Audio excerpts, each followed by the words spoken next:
কোরআনের পাতায় নবী আর রসুল এই দুটো শব্দ তো আমরা প্রায় সবাই জানি, কিন্তু এই শব্দগুলো আসলে ঠিক কি বোঝায়? মানে কোরআন নিজে এদের ভূমিকাটাকে ঠিক কিভাবে দেখে? আমাদের হাতে একটা বেশ ইন্টারেস্টিং বিশ্লেষণ এসেছে, শিরোনাম prophet and Messenger defining the Quranic guide. এই লেখাটা সত্যি বলতে প্রচলিত অনেক ধারণাকেই বেশ নাড়া দিয়েছে। হ্যাঁ, বেশ গভীর একটা আলোচনা। তো আজকে আমরা এই বিশ্লেষণের গভীরে একটু ডুব দেব, দেখতে চাই কোরআনের আলোয় এই পরিচিত ধারণাগুলো নতুন কোনো অর্থ বা মাত্রা পায় কিনা। আমাদের লক্ষ্য একটাই, এই উৎসের সাহায্যে বিষয়টাকে একেবারে নতুন দৃষ্টিকোণ থেকে বোঝার চেষ্টা করা। একদম। প্রথমেই মনে একটা প্রশ্ন আসে, কোরআন যে নবী বা রসুলের কথা বলছে, তারা কি শুধুই ইতিহাসের কিছু ব্যক্তিত্ব, নাকি এর চেয়েও বড় কিছু? চলুন এই বিশ্লেষণটা ধরেই এগোনো যাক। আচ্ছা। প্রথমেই আসি এই দুটো পরিভাষা নিয়ে, রসুল আর নবী। প্রায়ই তো আমরা এগুলোকে একসাথেই ব্যবহার করি বা মনে করি একই রকম, কিন্তু এই বিশ্লেষণ বলছে না, কোরআন এদের ব্যবহারের ক্ষেত্রে বেশ সুনির্দিষ্ট পার্থক্য রেখেছে। বিষয়টা ঠিক কেমন একটু যদি বুঝিয়ে বলেন। হ্যাঁ, ঠিকই বলেছেন। উৎসটা কিন্তু শুরুতেই এই পার্থক্যটা স্পষ্ট করার চেষ্টা করেছে। যেমন ধরুন, রসুল শব্দটা, এর মূল শব্দ রিসালাহ, যার মানে হল কোনো বার্তা বা কোনো কিছু পাঠানো, প্রেরণ করা। আচ্ছা, বার্তা। হ্যাঁ, তো সেই অর্থে রসুল হলেন তিনি, যিনি একটা নির্দিষ্ট বার্তা বা মেসেজ নিয়ে আসেন এবং সেটা মানুষের কাছে পৌঁছে দেন।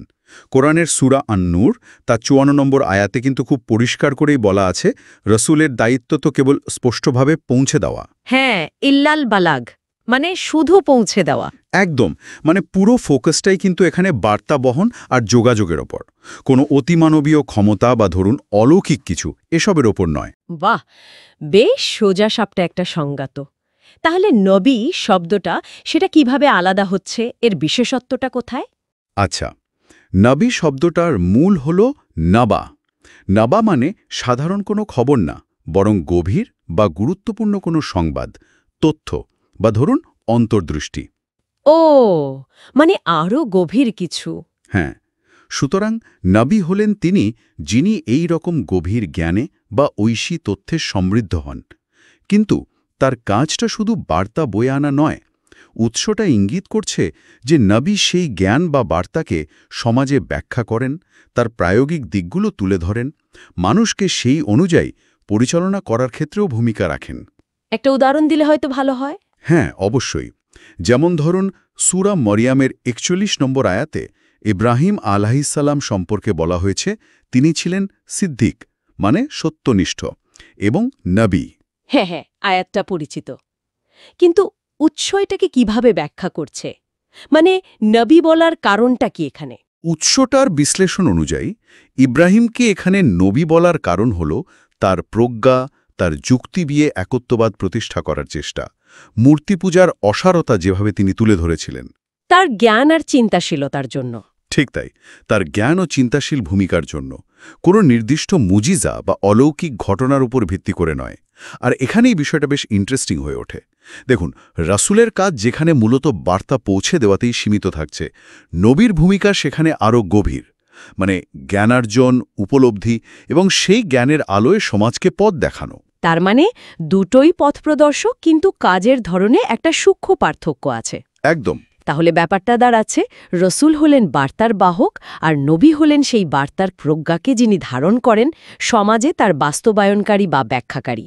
এটা কিন্তু সাধারণভাবে আমরা যা ভাবি তার থেকে একটু অন্যরকম শোনায়, কারণ নবী বলতেই তো আমাদের মনে ওই বিশেষ ক্ষমতা, অলৌকিক ঘটনা, ভবিষ্যৎ দেখতে পাওয়ার ক্ষমতা এইসব ভেসে ওঠে। ঠিক।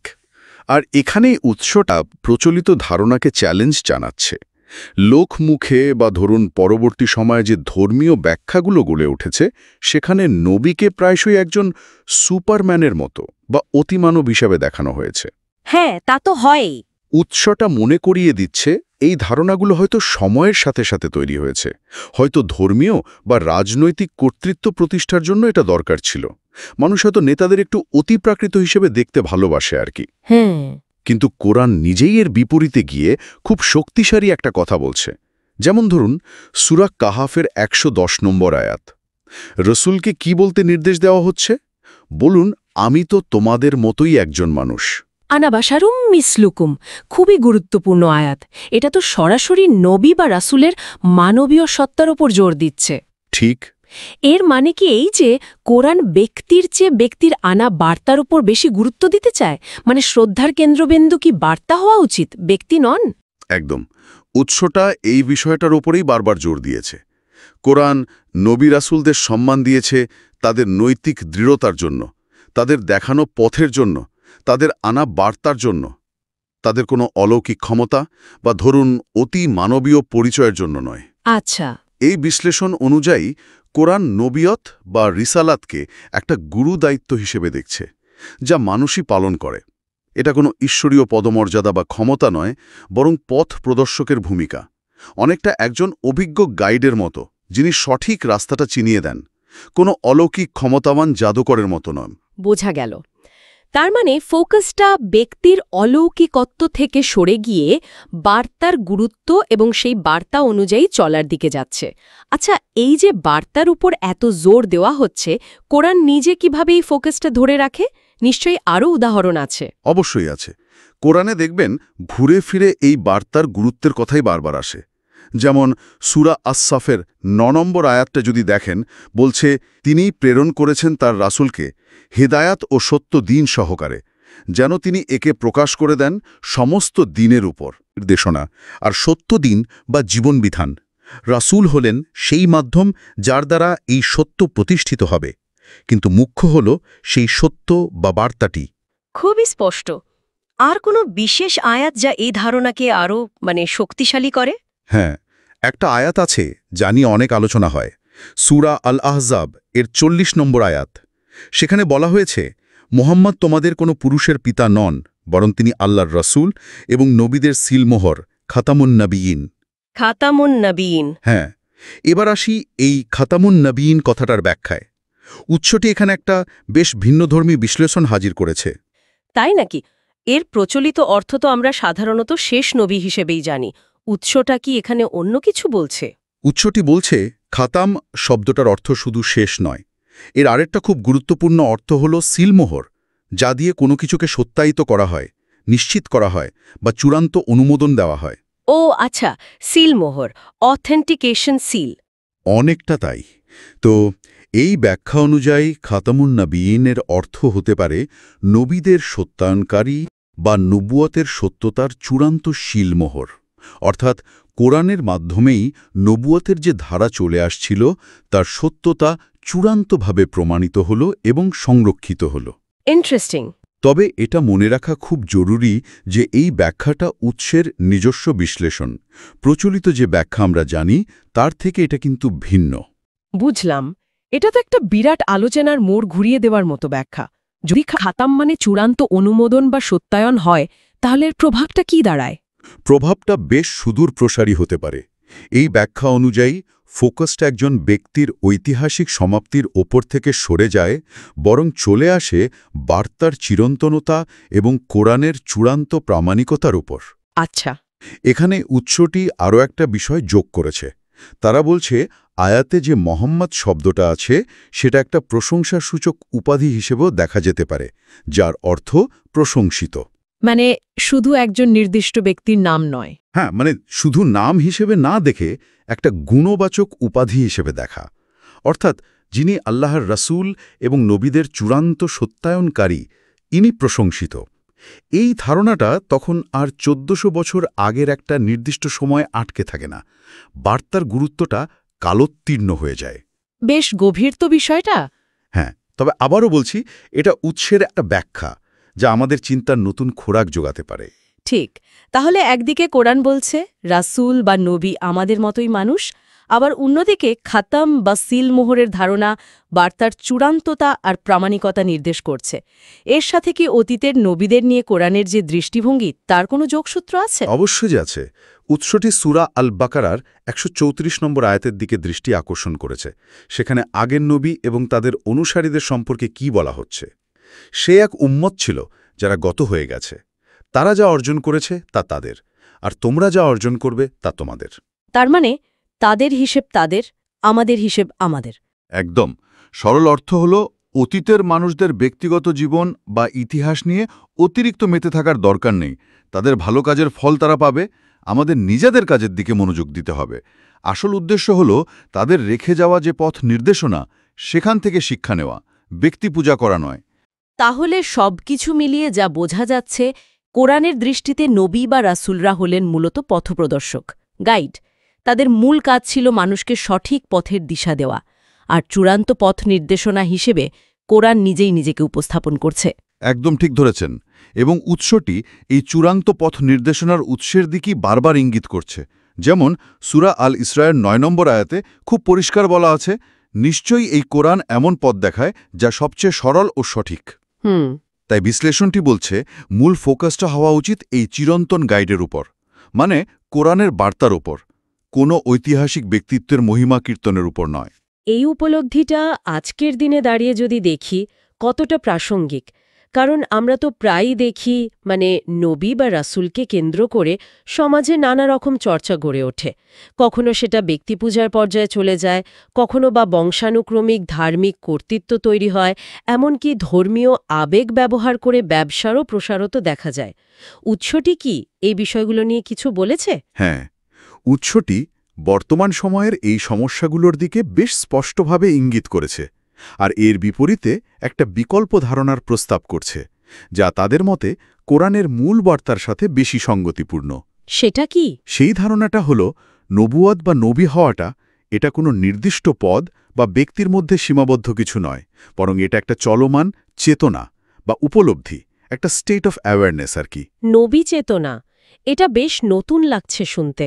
হ্যাঁ, মানে কোরআনের বার্তা অনুযায়ী প্রত্যেক মানুষের মধ্যেই কিন্তু সত্যকে গ্রহণ করার এবং আল্লাহর দেখানো পথে চলার সম্ভাবনাটা আছে।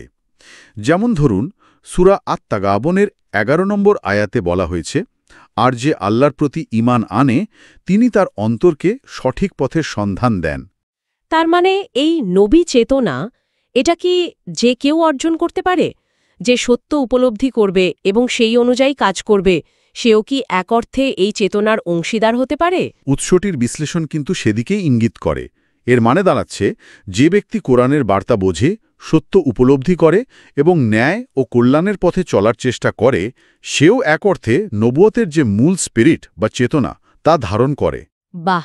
এটা কোনো প্রাতিষ্ঠানিক পদবি বা টাইটেল নয়, বরং একটা আত্মিক বা আধ্যাত্মিক অবস্থা, একটা স্পিরিচুয়াল স্টেট। এই অবস্থায় মানুষ জ্ঞান, প্রজ্ঞা আর সত্যের আলোয় আলোকিত হয়। তাহলে তো এটা জ্ঞানার্জন আর আধ্যাত্মিকতাকে অনেক বেশি গণতান্ত্রিক করে তোলে। ঠিক তাই, এটাই সবচেয়ে গুরুত্বপূর্ণ দিক। এই ধারণাটা জ্ঞান আর আধ্যাত্মিকতাকে কোনো বিশেষ শ্রেণী বা বংশের হাতে কুক্ষিগত না রেখে সবার জন্য উন্মুক্ত করে দেয়। যে কেউ চেষ্টা করলে এই পথের পথিক হতে পারে। তার মানে কোরআন পড়া, বোঝা এবং সেই অনুযায়ী নিজের জীবনকে পরিচালিত করার দরজাটা আসলে সবার জন্যই খোলা। কোনো মধ্যস্থতাকারী বা বিশেষ শ্রেণীর অনুমোদনের প্রয়োজন নেই। উৎসটি ঠিক এই স্বাধীনতা আর ব্যক্তিগত দায়িত্বের কথাই বলতে চাইছে।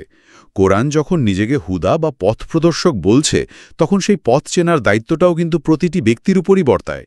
প্রচলিত ধর্মীয় কর্তৃত্ব বা ধরন অন্ধ অনুকরণের বাইরে গিয়ে নিজে যখন মানুষ জ্ঞানের সন্ধানে নামে, সত্যকে খোঁজে, তখনই কোরআনের আসল উদ্দেশ্য পূরণ হয় বলে উৎসটি মনে করে। তাহলে আজকের এই গভীর আলোচনা থেকে মূল যে বিষয়টা পরিষ্কার হলো, তা হলো এই বিশ্লেষণটি আমাদের মনোযোগ নবী নামক ঐতিহাসিক ব্যক্তিত্বের উপর থেকে সরিয়ে নবী চেতনা বা নবুয়তের যে মূল বার্তা তার দিকে নিয়ে যেতে চাইছে। হ্যাঁ, মূল ফোকাস হওয়া উচিত পথ নির্দেশনা বা গাইডেন্স অনুসরণ করা, ব্যক্তির মহিমা কীর্তন বা গ্লোরিফিকেশন নয়। মানে ব্যক্তির চেয়ে বার্তা বড়, আর সে বার্তা অনুযায়ী জীবন গড়াই হলো আসল কাজ। সারসংক্ষেপে এটাই দাঁড়ায়। উৎস অনুসারে কোরআনের প্রকৃত আহ্বান হল বার্তাটি নিজে পড়া, বোঝা, তা নিয়ে গভীরভাবে চিন্তা করা এবং সেই জ্ঞান ও উপলব্ধি অনুযায়ী নিজের জীবন গঠন করা, আর সম্ভব হলে অন্যের কাছেও পৌঁছে দেওয়া। মানে একটা সক্রিয় অংশগ্রহণ। একদম। এই প্রক্রিয়ায় ব্যক্তি নিজেই যখন কোরআনের সাথে সরাসরি সংযোগ স্থাপন করে, জ্ঞানের পথে সক্রিয় অভিযাত্রী হয়ে ওঠে, তখনই প্রকৃত অর্থে কোরআনিক বোধ জাগ্রত হয়। এটা একটা সক্রিয় আর চলমান প্রক্রিয়া, কোনো থেমে থাকা বিষয় নয়। দারুণ একটা আলোচনা হলো আজ। অনেক নতুন দিক খুলে গেল। শেষ করার আগে এই আলোচনার ভিত্তিতে আমার মনে একটা প্রশ্ন আসছে, যা হয়তো উৎসটিতে সরাসরি বলা হয়নি, কিন্তু এর যুক্তির ওপর দাঁড়িয়ে ভাবা যেতে পারে। বলুন। তাহলে আজকের এই জটিল পৃথিবীতে সেই পথ নির্দেশনা খুঁজে নেওয়া, বোঝা এবং নিজের জীবনে ও সমাজে তার প্রতিফলন ঘটানোর ক্ষেত্রে আমাদের প্রত্যেকের ব্যক্তিগত দায়িত্ব ঠিক কতটুকু?